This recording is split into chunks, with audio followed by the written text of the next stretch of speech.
It is Christmas 2014, northern Minnesota. Snow blankets the yard, lights glow on the tree, and the family enjoys a cozy holiday scene. As the camera pans the window, a large, dark figure moves quickly past the tree line. Tall, upright, walking through the woods near the house, curiosity replaces holiday calm. The creature circles the property. The cameraman steps outside, trying to see it closer. Heavy footsteps crunch in the snow, moving steadily on two legs. Say Merry Christmas, everyone! Merry Christmas! Merry Christmas! Look at the tree. What was that? Oh my god.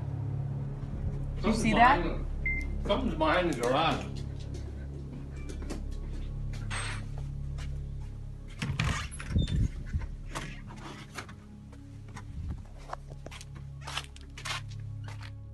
The family dog, Riff, charges, barking, but retreats inside, clearly frightened. The footsteps keep moving around the house. The family hears branches shifting and snow compressing under the creature's weight. Tension builds as everyone watches the tree line, hearts pounding with every snap and rustle. Then a loud branch cracks sharply in the open clearing, closer than before, suggesting the creature is about to step fully into view. But it never does. The tall figure remains in the shadows, just beyond the lights, its movements deliberate yet elusive. After a final rustle through the trees, all sounds suddenly stop. Oh my god. Where's it at? Go get in it, the Rip. woods. Oh. Oh, there goes Oh, Rip no. after him.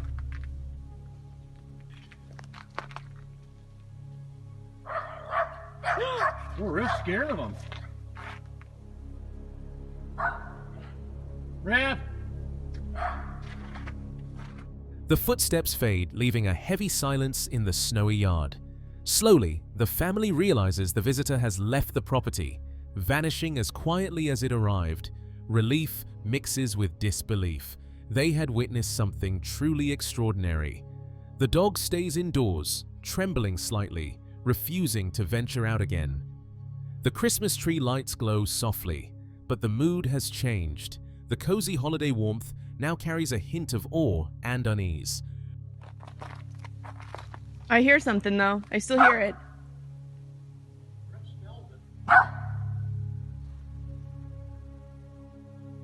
Do you guys hear it?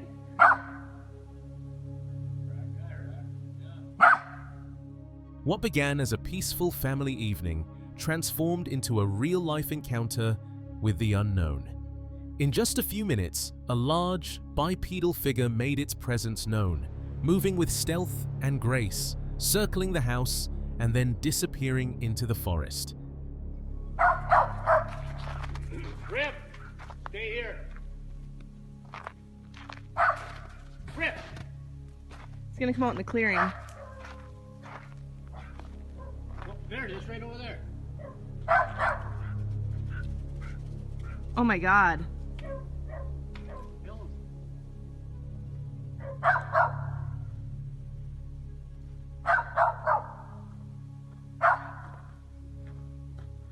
Oh my god. We better get back inside, guys. The camera captures the chaos, gasps, and the dog's retreat, but even in those brief clips, the figure's movements are unmistakable. Christmas 2014 will forever be remembered as the night Bigfoot walked among them, leaving questions that no one in the family will ever forget. This next video by Travel Channel slams you into the heart of Bigfoot country, dark forests, remote camps, places where the night snaps alive and turns hunters into the hunted Eric. With like large predators, if you run, they think that you are some sort of prey. It terrified me.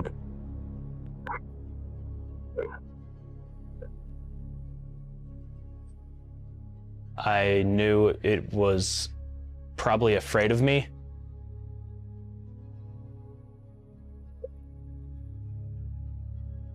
But I was just as equally afraid of it. A lone camper sets up a tarp and a bag under the open sky. Silence breaks with heavy steps circling close. He wants to bolt, but knows running will start a chase he is not ready for. Instead, he stacks a roaring fire, clutches a pocket knife that feels like a toothpick and stares down shadows till dawn. When quiet returns, he packs in a blur and hauls out. Convinced something unknown stalks those trees, Camper hears predator breaths and locks in place, pulse hammering. And I sat there with my little pocket knife. I don't know what good it would have done. I knew whatever was out in the woods, it probably wouldn't have done any good fighting it with this knife.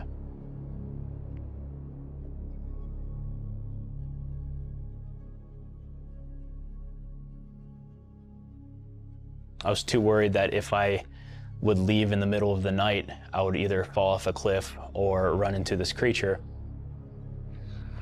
I was actually too scared to do anything, and I was kind of waiting for it to make the next move. Dave and his grandpa prowl the forest for fun, but things take a turn for the worse when trees explode and branches crack like bones.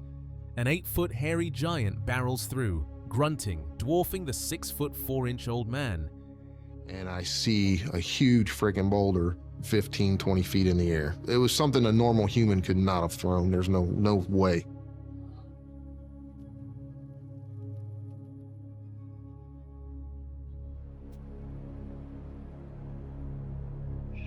I saw a figure over there, at least 7 to 8 feet tall, covered in hair, maybe 400 or 500 pounds.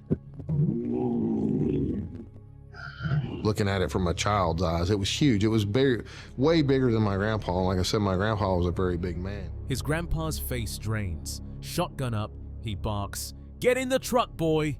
Tires scream as they burn rubber, while an unsaid promise fills the air between them to never speak of this. Grandpa waits 30 years before finally sharing this 2 weeks before dying. A hunter watches a creature smash past trees taller than any bear. Been in riots, never been that scared before.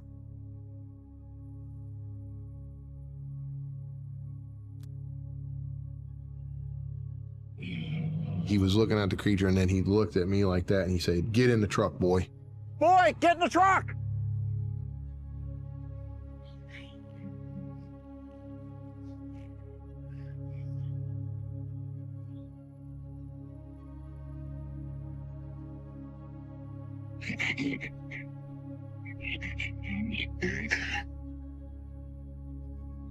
That's the only time I've ever seen my grandfather run. 3 hunters, Mike, and Jordan, hunt for proof in pitch black.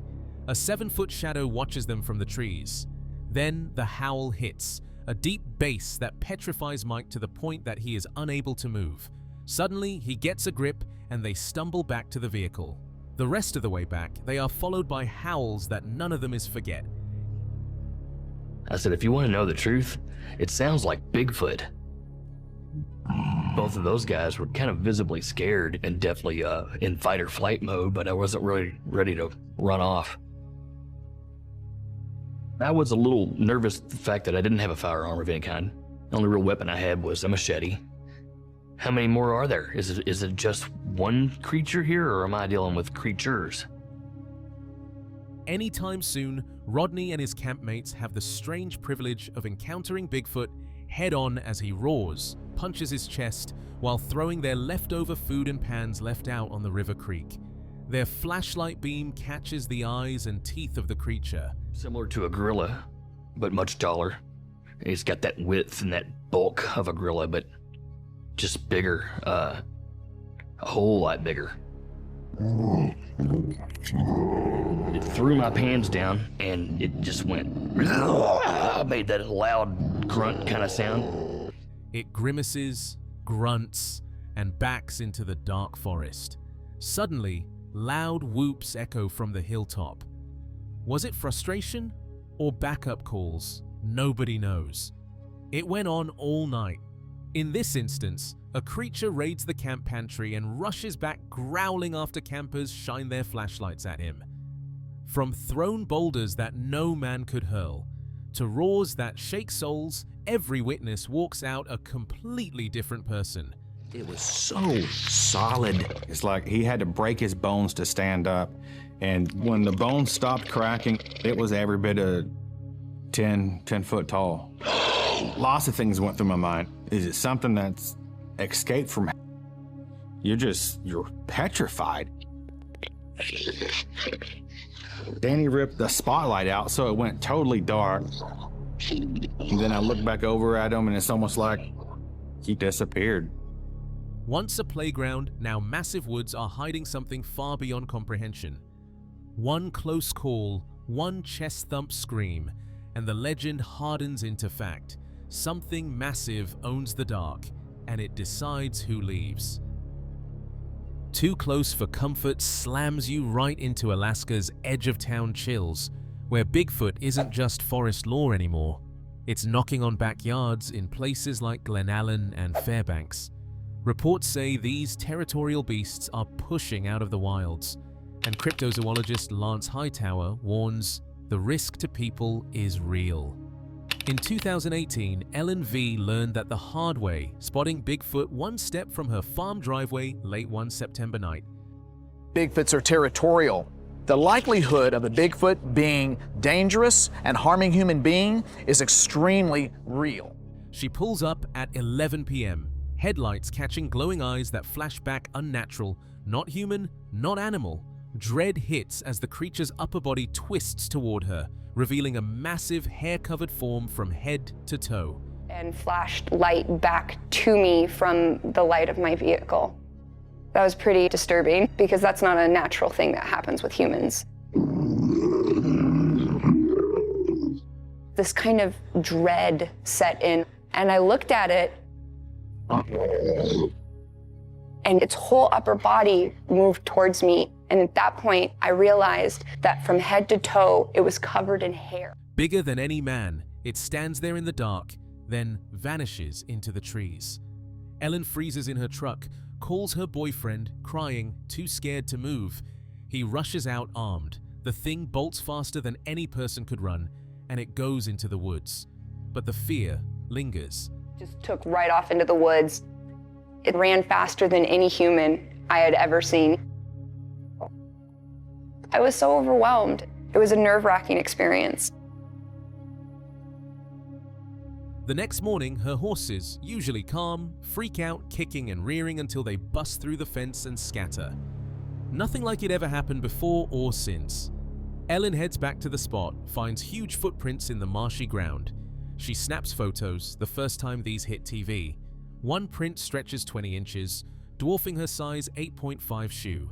Years later, she returns to the spongy spot, scanning for more, still haunted.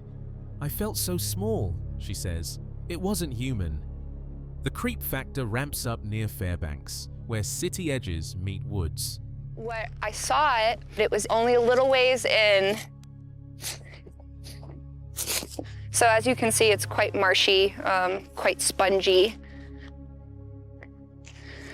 Yeah, it looks like it's all been washed away, but this was where I saw the footprint.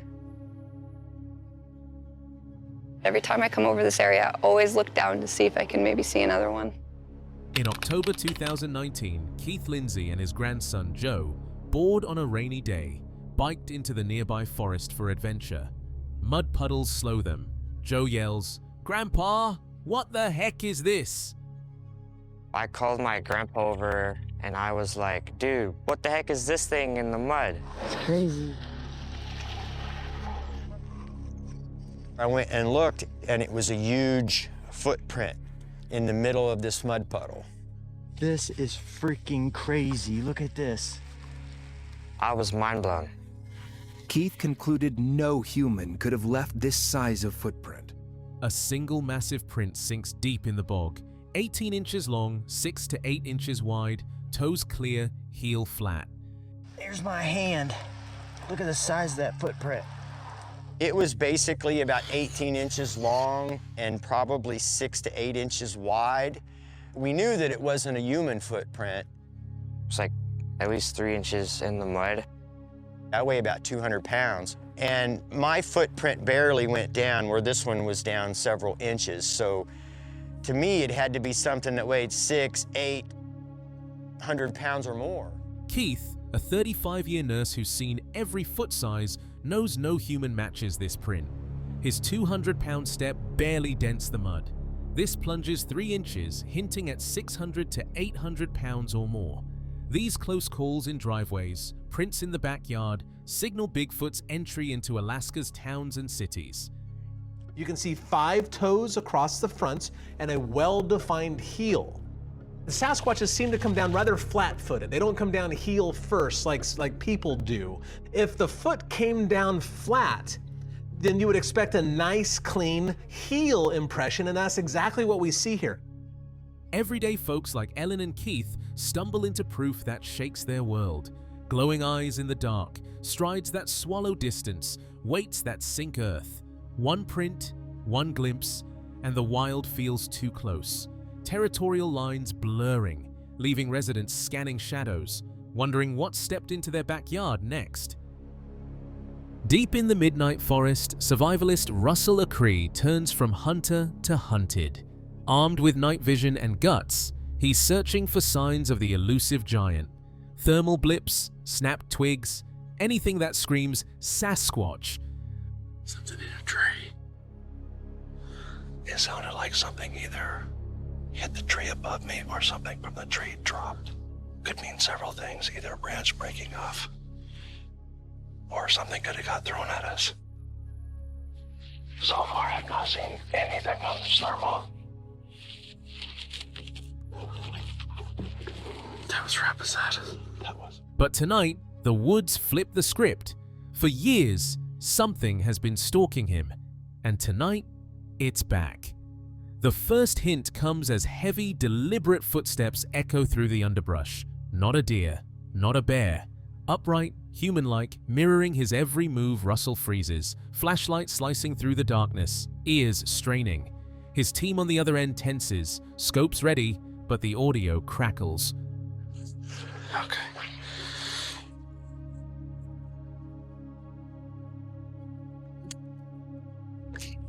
Okay, stop right there. Stop right there. Hold up.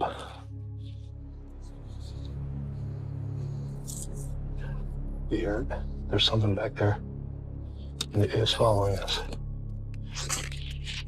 Hey, Zach, are you smelling that? Yeah. This is not a good position.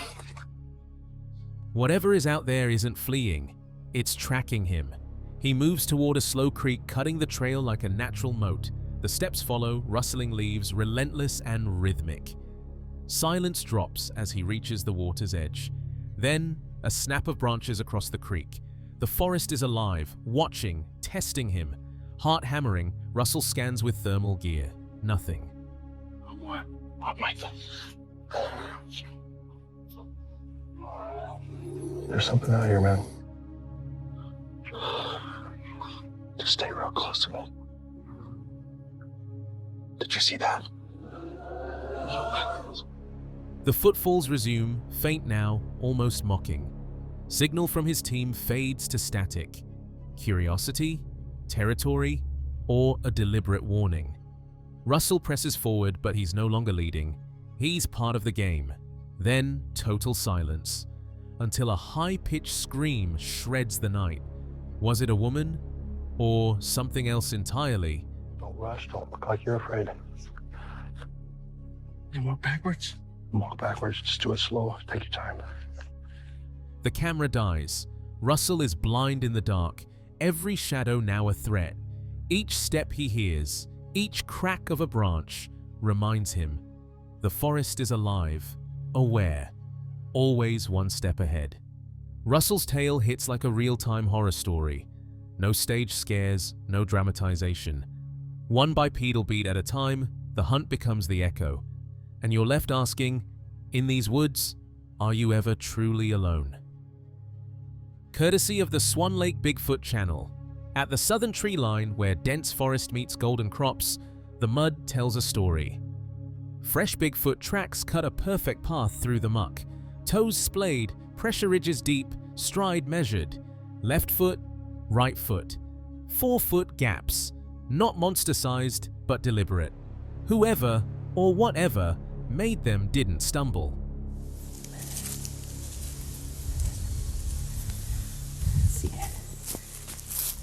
Yep. Coyote tracking that one. That one, don't really see any toe. That looks better. Let's see. That works. That works because this is the left. And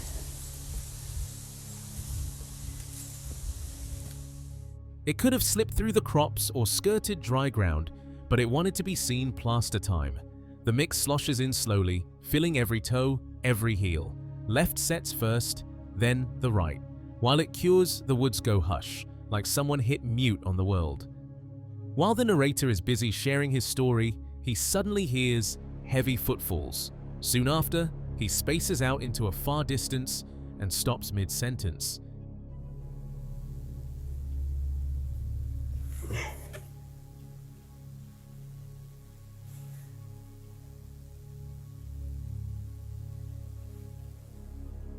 He believes that it was one of the creatures that had put him in a trance.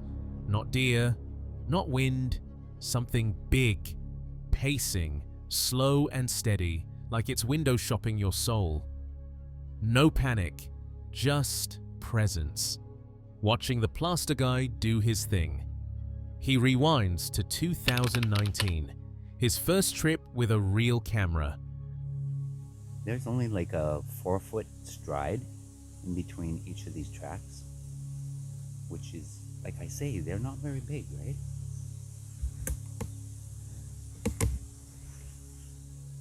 Very interesting. We're going to, while that's setting.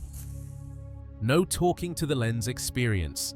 A male and female pair had shadowed him all day, curious about the weird human yapping at a black box.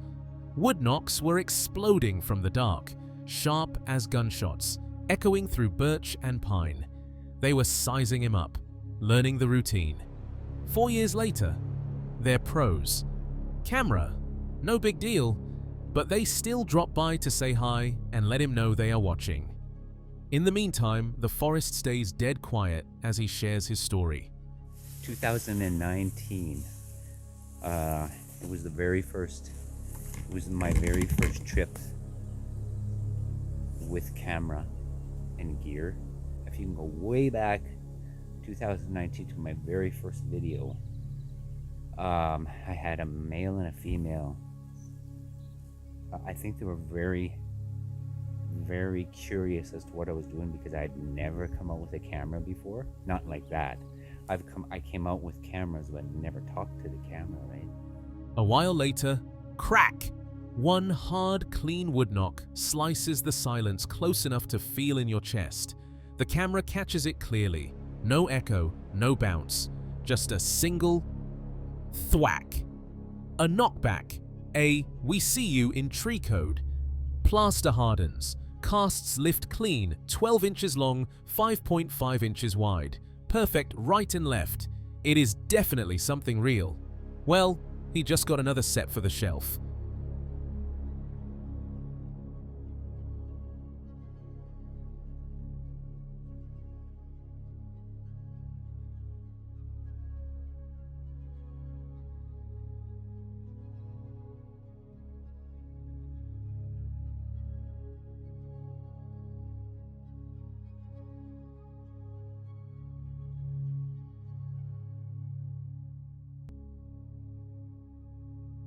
He wipes mud off his hands, grins at the shadows, and gives a nod. He bids them goodbye and is back on his way. Footfalls fade. Knocks go quiet, but the mud doesn't lie. They were here. They let him know. And yeah, they'll be back. Same spot, same game, just don't blink. You might miss the next knock. Good day. The cast turned out great. I got a right and a left foot, 12 by 5.5. I'm gonna just add to the collection. See you in the trees. Bye for now. Back. I'll be back. In Florida's Ocala National Forest, 17-year-old James and his friends set out for a chill camping night. Fire crackles, s'mores melt, laughs echo, until a hulking shadow appears just past the firelight. It moves deliberately, circling the camp twice, each lap closer until it plants itself behind a pine. 7 feet tall, shoulders spanning a doorway, staring at them. James feels danger instantly. The creature steps forward. He lifts his shotgun, voice cracking, warning it to stop. The creature ignores him. James was camping with some friends in Florida's Ocala National Forest when something truly unexpected happened. We were out there camping, having a good time. Fire, talking. And all of a sudden, I looked out and I seen somebody or something. I couldn't make out really what it was, just outside of firelight. Blam! A magnum slug hits the creature's gut. It folds, rolls behind the tree, and vanishes. Chaos erupts. Friends panic. They huddle, guns aimed, waiting for an attack that never comes. At dawn, they run to their car and flag down a game warden. James retraces the encounter. Here's where it circled, fell, and disappeared. I imagine a group of teenagers presented with such a scenario would be flooded with fear. So this thing started coming toward me. I had my shotgun up and I pointed and I said, "Stop right now or I'm shooting." I mean, I was starting to really get excited, I hate to say, I was getting a little frightened. And this thing just took another step. And when he did, pow, pulled the trigger. The warden finds no footprints, no blood, no drag marks, no trace. The forest looks untouched. He hauls the teens to safety and issues a gag order. Say nothing. Years pass. James dives into Bigfoot reports. Every detail, size, stare, circling tactics, matches his night. No photos, no body, just a spent shell and 4 witnesses who still wake sweating. There wasn't a single footprint anywhere. There was no blood behind the tree, nothing. And we went all around that tree. There was no blood. There was no butt marks, foot marks, anything. The slug hit center mass, yet the woods erased it all. One trigger pull turned a teenage campout into legend. James still scans the tree line, shotgun in hand, half wishing he'd missed, half glad he survived. Alpha status, still up for grabs. Outlaw Country drops us straight into the raw pulse of the wild, Wyoming ridges, British Columbia backroads, and the kind of encounters that turn skeptics into wide-eyed believers. Overnight, Darren is out alone, slinging trail cams in a fresh valley when the woods go from quiet to alive in seconds. He barely climbs the ridge when a guttural huff is heard nearby, close enough to shake him to the core.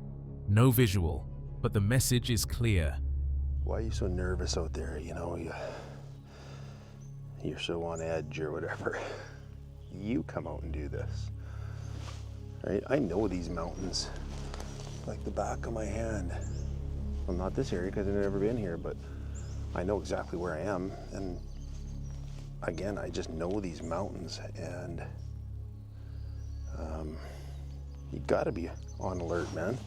I'll guarantee you that was a bear that I'd heard huffing at me. Something massive has just seen him. Darren backs off slowly, bear spray in hand, nerves frying. Then, minutes later, a thunderous crash rips downhill, branches snapping like gunfire as the creature bolts. He laughs it off on camera, but you hear the shake in his voice, brushing off terror to keep moving. This thing had to be all of 8 feet tall. Pure black hair, like a black bear. But it was dirty looking and scraggly, and the hair looked a little thinner than a black bear hair. I'd say this thing could have been 800 pounds, maybe more. It was absolutely massive. I've picked up many dead moose off the highway, so I know how heavy a year-old calf moose is. There ain't no way a human. The real gut punch comes from listener emails that hit harder than any trail cam footage. Len Sutter, a highway plow guy in northern Ontario, spotted an 8-foot black-haired figure dragging a young moose calf like it's a grocery bag, one-handed. While running, Len is no Bigfoot chaser, just a blue-collar dude who knows a dead moose's weight, and this thing throws it into the trees before he climbs the hill. And I saw one of these Sasquatch on the side of the highway just before it got to the trees. It was dragging what looked to be a small moose with one hand. And as I crested the hill, it turned and looked at me. then ran for the trees very quickly.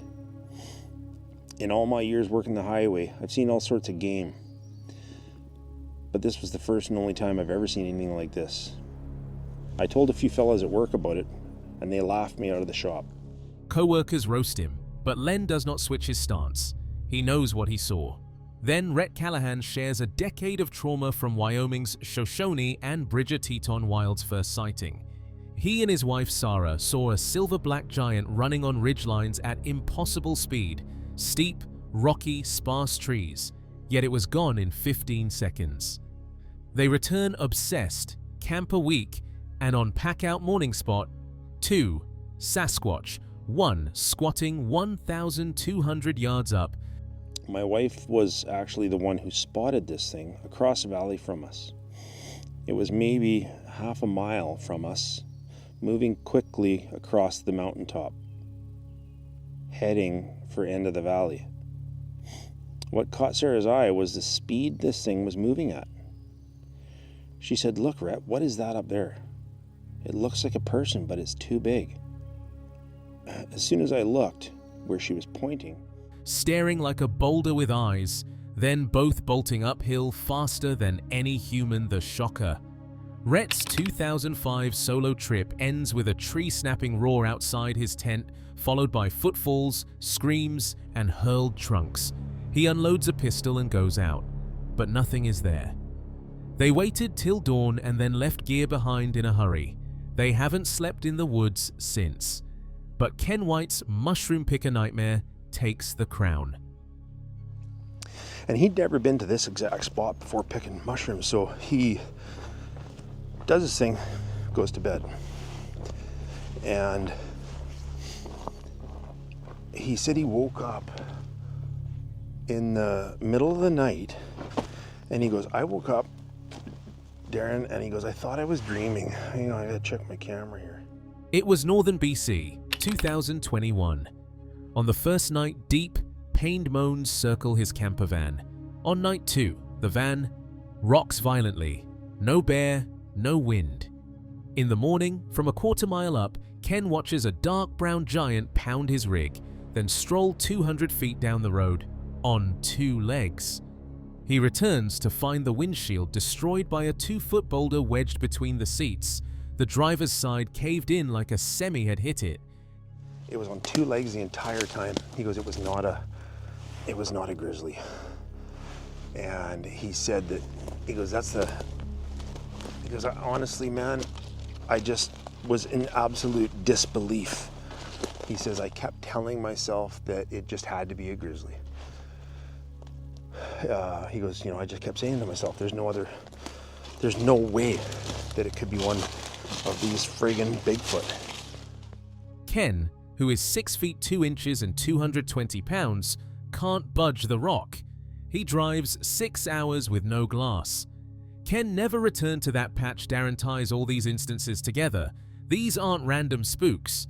They're territorial warnings, tree breaks, property damage, or straight-up intimidation when you overstay in their area. But he goes, and I'll send it to you. And I'm like, Ken, I don't need a picture of your broken windshield to believe you, my friend. I said, I 100% believe what you're saying. Like, why wouldn't I? And he goes, so he's like, what's, because I know nobody knows nothing about these things, but he goes, what's your thoughts? Like, why do you think this thing would do that? From Ontario highways to Wyoming peaks, everyday folks stumble into the same truth. Bigfoot isn't hiding. It's choosing when you see it and when you don't. One sound, one roar, one boulder through glass, and your worldview shatters. Stay alert or stay home. The woods don't care which, but stay out of the way of the Bigfoot. Few Bigfoot-related clips have sparked as much debate as the Fasano film, shot nearly 12 years ago at River State Park, Sarasota County, Florida. This grainy footage became a cornerstone for researchers studying the region's variant of the creature, known as the skunk ape, named for its foul odor. An anonymous expedition member captured the video after noticing movement roughly 300 yards from camp.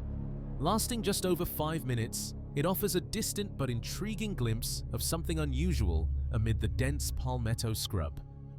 This is why I really don't think armchair people could really get into this, because it's monotonous. And usually nothing happens. You just have to hang out and wait.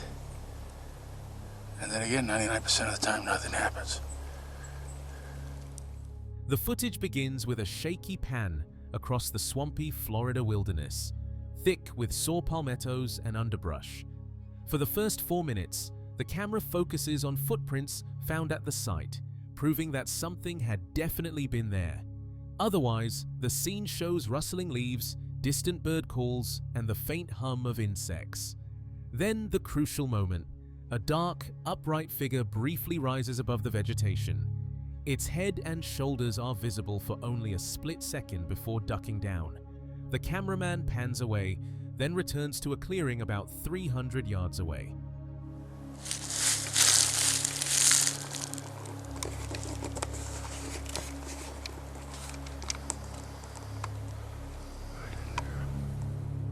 The figure is blurry, crouched, and seems aware of being watched. No facial details are visible, but its deliberate fluid movements set it apart from a bear skeptic's claim it's a black bear or someone in a costume, pointing to the low resolution and available ghillie suits of the era. Supporters argue its non-bear-like posture and evasive behavior match eyewitness accounts of skunk apes in the Everglades and Big Cypress regions. The cameraman insists he didn't notice the figure until later review, lending credibility to its authenticity. The Fasano film remains provocative, but inconclusive. Its enduring appeal lies in what it doesn't show, fueling ongoing expeditions into Florida's wilds. Fraud or reality, it's a key piece of North America's most talked about cryptid mystery. Small Town Monsters pulls you into Michigan's hidden wilds, where old houses sit on the edge of endless woods, and what starts as haunted turns into something alive outside the window. Steph, friends call her Tess, moves into a rural property alone, while her husband finishes work out of state. The first year was pretty hard on her night's fill, with chairs scraping floors, footsteps too heavy for deer, a dog growling at nothing. She arms herself, checks every room which were empty, a massive snowstorm dumps snow all over, and the craziest experience is something slamming the roof like a plane crash. And looking around, looking up above, nothing. Not a sign of anything had happened to the house. In Michigan, it gets so cold you can hear the nails pull in the house. That was not the case. This was as though a plane had fallen onto the house. A little plane. This was just massive. But in the morning, the inspection shows no damage, no tracks, no explanation. When her husband returns, he doubts her, calls it stress. But the activity ramps up, scratching on bedroom windows, tapping on eaves, smack, smack, smack lights in the yard reveal nothing but more fear. Steph dives into podcasts, YouTube, and learns that window taps match Bigfoot reports. Footsteps outside thunder harder than before. She decides the playful stuff is the kids of the creature. I got it, and anybody can see that on my YouTube channel or on my website. I had to see more, right? I saw one that was not, I'd love to see one in 4K right outside my camp where I can just take it all in, and study it. I've heard some people say they're beautiful. I've heard some look from a demonic, realm. Next, she finds grass flattening in 10-foot circles near her bedroom, reeking of wet rot and urine. No animal matches all these instances. Steph concludes playful window taps and garden thefts were from Sasquatch children. Would you have handled this as well as Steph? Ohio's rolling hills and dense woods hide more than deer. They're Sasquatch Central. This documentary, shared by Wildmen of the Woods, dives into Bigfoot lore through Tina Sams, a researcher whose own encounter flipped her world upside down. No hype, just raw, heart-pounding moments. I heard a twig snap, looked in this direction, that second tree, not the one with the stuff on it, the one right behind it, something was coming off the ground, pushed up with one hand into a walking position, and like pushed up and just started walking all in one motion, and it walked off this way. That tree right there is how far my niece got to there when I realized that whatever it was, when I thought it was human-sized, it was a little... It starts at midnight. Tina is driving a golf cart with two friends, chasing mysterious headlights spotted earlier. They pause 3 times, scanning the dark, when snap, a twig cracks sharply to the left. And we were there for a minute, and we were talking, and we were all kind of looking to the right, and then I hear a twig snap to my left. I grew up my whole life in the woods, hunting and fishing, and I know if a twig snaps, something had to step on it. So I flipped my head to the left. The girl in the passenger side, which was the adult, turns to the left. I'm blocking her. The 15-year-old young lady on the back turns her head when we all hear the snap. Tina, a lifelong hunter, knows that sound. Weight on wood. A massive figure rises from the shadows, bigger than human, then lumbers away. Panic takes over. The cart skids into a bean field, lost and wired. Tina checks with campers nearby. No one. Months later, she tests the scale with a 6-foot relative. The size is huge. She avoids the area for a year. Fast forward to Allegheny National Forest. Tina's camping with Amy, Monica, Kevin, and his daughter. In the van, she feels rhythmic pulses through her body, then 3 quick footfalls. Felt, not heard. Silence follows. Morning reveals blood-curdling screams heard by everyone 30 to 50 feet apart. Everything else checked out. What was it? So we all go to sleep that night, and as I said, I'm bougie and I'm in a van. So we all go to sleep, and I'm in my van. My friend Monica's 5 feet from me in a tent. My friend Amy, maybe 30 feet from her. The other 2 were in hammocks, probably 50 feet from me, another 20 feet or something past Amy. So we're sleeping. I know I was awake because I had gotten up and I had gotten out of the bed, and I just got back in my cot and I lay down.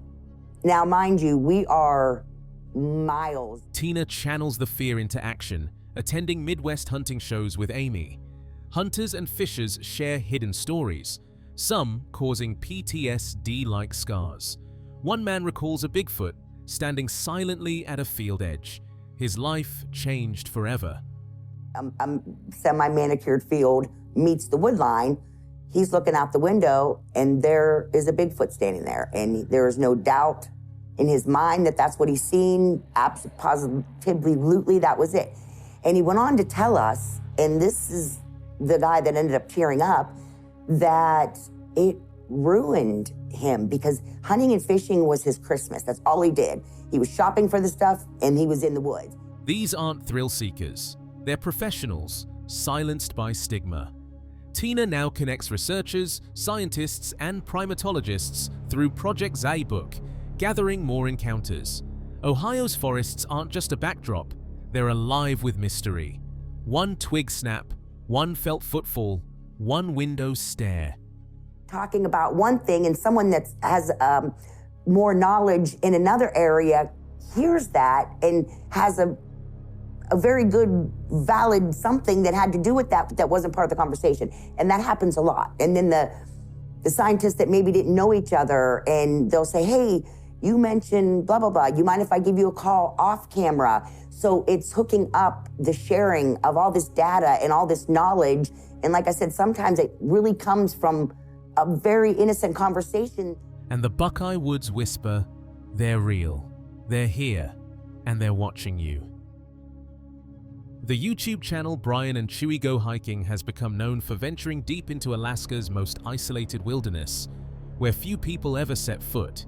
In their video, Alaska Sasquatch the Peninsula Part 2, Brian returns to a remote stretch of the Kenai Peninsula, hoping to follow up on strange activity he'd experienced there before. The area is wild, cold, and silent, towering spruce trees, thick moss, and endless fog. Hours into the trek, something feels off. The sensor is right on the tree across from my window, So if sensor 2 goes off, it's gonna have to go on the path that takes us up to the cabin here.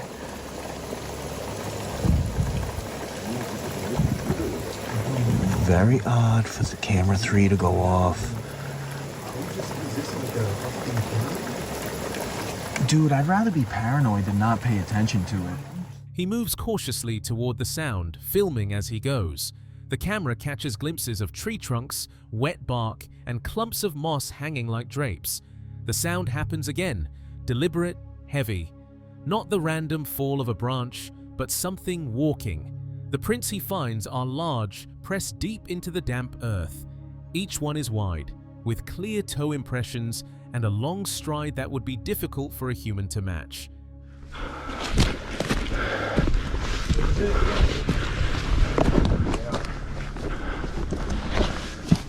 As we're hiking the trail, we found this indentation, about the size of my boot. Could be anything, but I'm gonna go ahead and get a 3D scan of it just in case. Let's see if this will work. Using Scaniverse. Do scan. He decides to make camp nearby, keeping a small fire going through the night. Around midnight, another sound breaks through. A long, low howl that carries across the valley.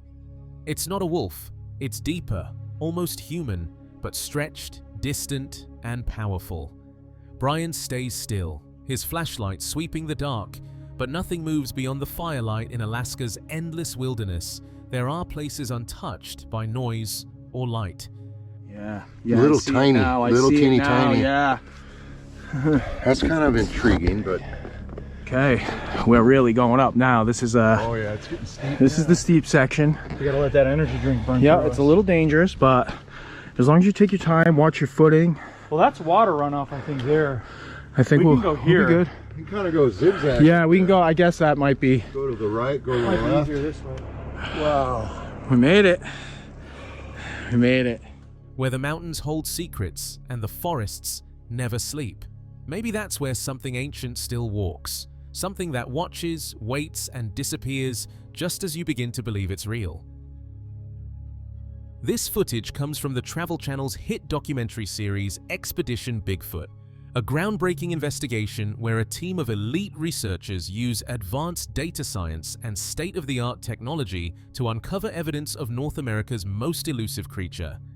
Their mission is simple: to find real proof that Bigfoot exists. But what they captured during this expedition was far beyond what they expected. The episode, titled Massive Footprint Found in Moss, follows the team deep into a region long associated with Bigfoot sightings. After speaking with a former police officer who witnessed a massive figure cross the road in front of him, Bryce, one of the lead investigators, decided to take a late-night drive through that same area. His goal was clear: to see the creature with his own eyes. Cars on the road, it's the middle of the night. Even if I don't see something crossing the road, one of these cameras will pick it up, and I'll be able to take it back to the command center later on and analyze the footage. So if anything crosses the road, we're gonna get it on camera. I'm ready.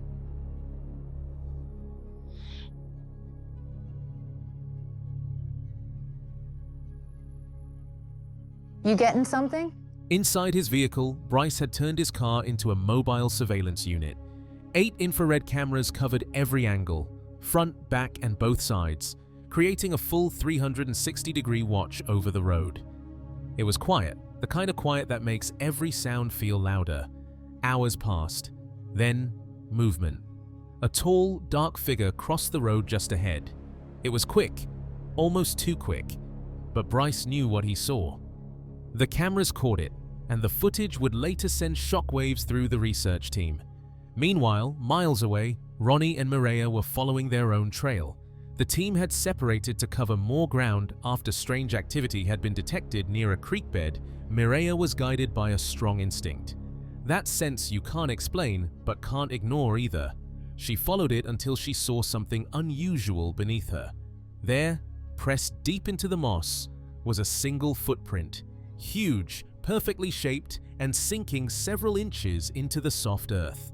She called it in immediately. Ronnie rushed to the location, and together they examined what could be the clearest footprint impression ever found during their search.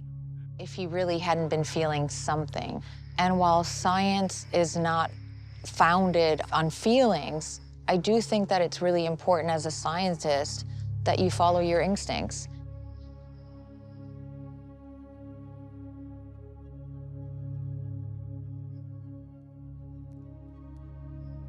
Are you still feeling it? Yeah, it's like picking up intensity. It's taking us right through a logging road. Yeah, logging has a big history with Bigfoot. For the first time in history, an investigative team used decades of sighting reports and cutting-edge algorithms to determine the best places to encounter Bigfoot. This wasn't guesswork or myth. It was data, science, and determination. Armed with thermal cameras, audio sensors, and night vision tech, they pushed further into the unknown, documenting every sound, every movement, every possible sign of a living, breathing creature. Did you see it? I mean, like, did you see the movement? No, or just the sound? Like something sliding. Which way do you want to go? I mean, what are you feeling? I don't feel it anymore like that. As intense. This is like kind of playing a game of hot and cold.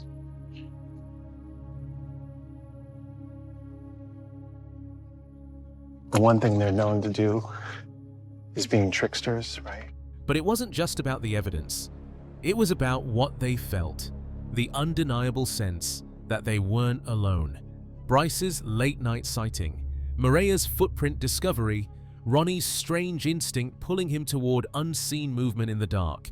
Each moment felt like the creature was always one step ahead, watching, curious, and maybe even warning them to leave. Whoa, this looks like a footprint.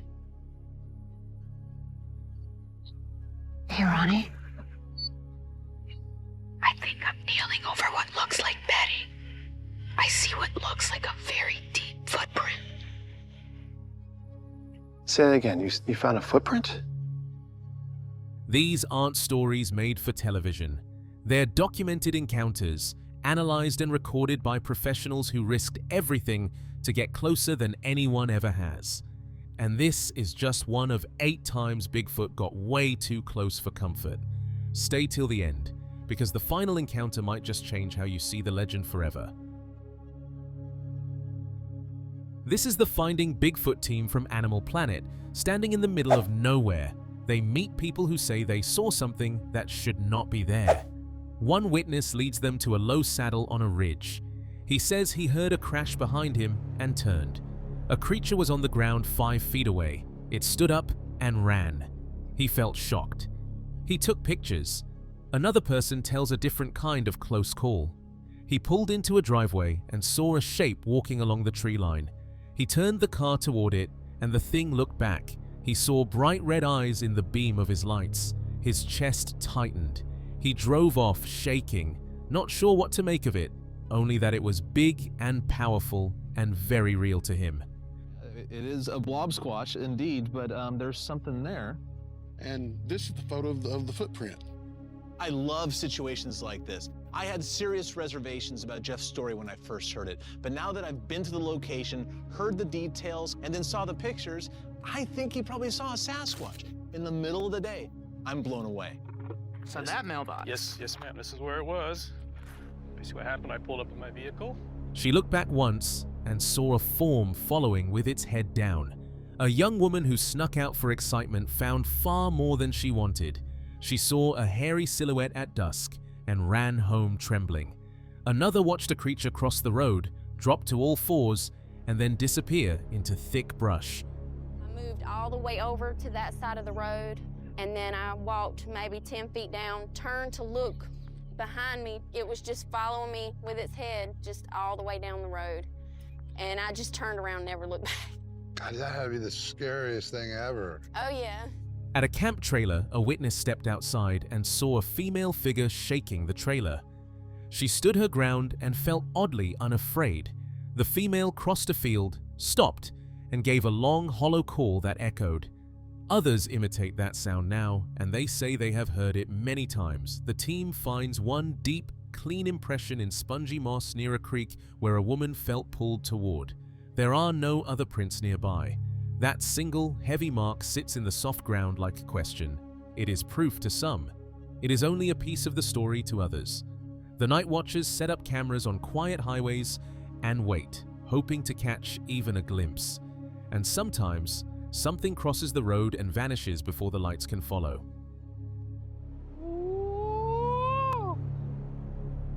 Tail was a female cow. The shoulders and the hips about the same. It had a lot of muscles in the neck and stuff. When you heard her do that scream that you did for us, have you heard that noise here before? A bunch. I think it's more. They leave the place with more than one story and with new questions. Out here, the line between what is known and what is felt gets thin. What do you believe is moving just beyond the trees? The DMAX UK team has come to Michigan's Upper Peninsula, a region known for its vast forests and long whispers of something large that moves unseen. The land belongs to Craig, a calm man who knows every trail and sound out here. Tonight, he's taking them to a part of his property he calls the Sanctuary. They move quietly, flashlights cutting thin lines through the mist. Every sound seems sharper here, every step, every breath. The ground is soft and damp, littered with pine needles. Craig walks slow, scanning the tree line. He stops beside a small rise where the grass is flattened, deer bedding spots. But nearby, pressed deep into the soil, are tracks. Wide, heavy, too long to be human, too defined to be a bear. And he wants to get to the bottom of it. He wants to know what it is. He's not saying it's a Squatch. He's wondering if it is. What other sorts of large mammals do you have in the area that might be confused for something this size? We have bear that'll come through the property, and especially with this kind of mineral we use, which is apple scented. And we have deer, but the size in proportion to the distance, I just don't see it as being a deer. What about people or other hunters? The deeper they go, the darker it gets. The forest thickens, and the air feels heavier. A faint sound breaks the silence. A sharp crack, wood snapping under weight. Everyone stops. The light sweeps across the brush, catching fog and shifting shadows. Then, again, the sound. Closer now. A radio hums softly. Renee and Cliff heard it too. It's not an echo. Something's moving through the sanctuary. Renee and Cliff, do you copy? Yeah, go ahead, Matt. Hey, listen, we're at a good place where we can make some sounds. How about you? Yeah, we are ready to listen. Fire away. Craig lowers his light, straining to hear. The night holds still. Then, from the distance, a long, low call rolls through the trees. Not an owl, not a coyote. It's hollow, deep, almost human, but not quite. Taken. Maybe that's a Bigfoot. All right. So we're not exactly sure what's in that photograph, but the possibility of it being a Bigfoot is enough for us to stick around and do a night investigation. Craig has been generous enough to give us access to not only his 80 acres, but also the surrounding properties as well. As our guide, Craig's going to show us the ins and outs of his property, and hopefully we can find ourselves an Upper Peninsula Bigfoot. Craig listens, motionless. He says he's heard that tone before, just once or twice, but never forgotten it. They find more signs near a creek, sticks stacked in odd shapes, a print by the bank that looks deliberate. The team takes a moment, recording quietly. No one wants to break the stillness. In these woods, even whispers feel too loud. Hours pass, the night deepens. They regroup by the clearing, tired but alert. No clear evidence, no sighting, yet none of them feel alone. Craig looks toward the trees again, quiet, thoughtful. He says there are parts of his land that never rest, where the woods don't quite let go of what walks inside them. Did you hear that? Yeah. What did you think that was, Craig? You got me. Some weird sounds come around your woods at night. Yes, sir. You've never heard these before? No. I never heard nothing like it. Did you guys do that knock sound? We heard it. We did not make it. It was in the opposite direction of you, off in the woods where no one is at. Maybe it was only the wind, or deer moving unseen, or maybe something larger still watches from the sanctuary, keeping its distance, but never far. Angelo stood still for a moment, flashlight trembling slightly in his grip. Something heavy was moving. A low, strange whoop carried through the trees, clear and unbroken. It wasn't human, and it wasn't any animal he could name. He whispered into the dark, testing the silence. The sound answered back, a moan, long and low, drifting through the forest like a warning. Hello, Bigfoot?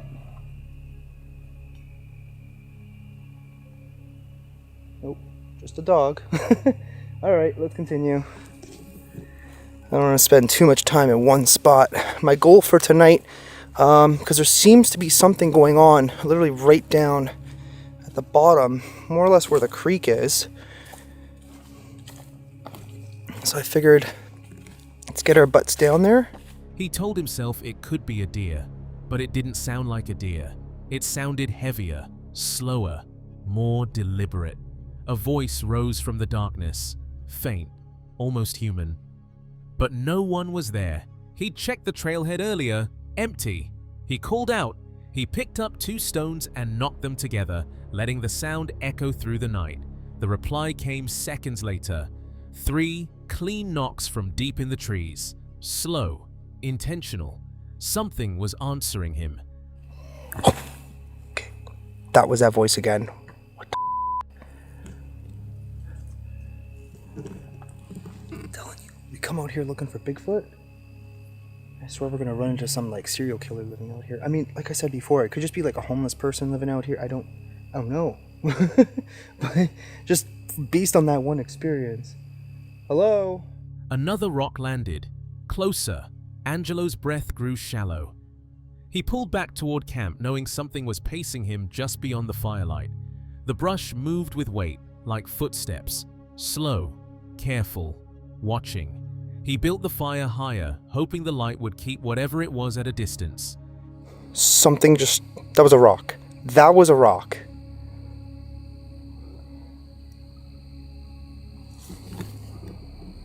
That was a coyote, but that was a rock.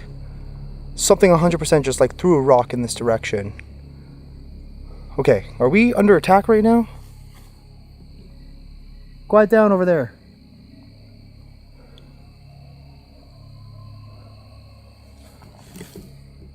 He didn't see it that night, but he felt it, heard it, knew it was there. Every knock, every moan, every stone thrown out of the dark carried the same truth. Something was in those woods with him.